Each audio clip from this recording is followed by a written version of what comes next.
First time po kasi namin abroad to ni Fe. Bale, 2 taon na kami dito pero hindi namin na-feel na na malayo kami. Kasi nandito yung church. Kaya nga po talagang ayaw din namin umuwi ng Pilipinas kasi mahal namin itong church at feel na feel namin yung pagmamahal po ng bawat isa.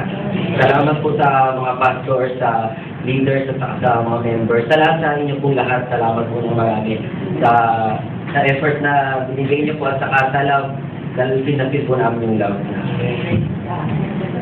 Sobrang thank you po talaga kami sa kasi salvation pa lang, sobrang saya na namin yung in-offer yung salvation sa amin.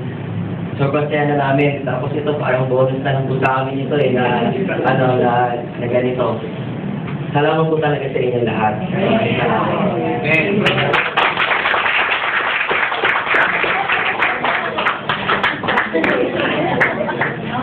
Salamat po kasi yung time nyo na pumunta kayo dito at lalo na po sa Busuan, siguro nakakapakalayo pa ng binahe.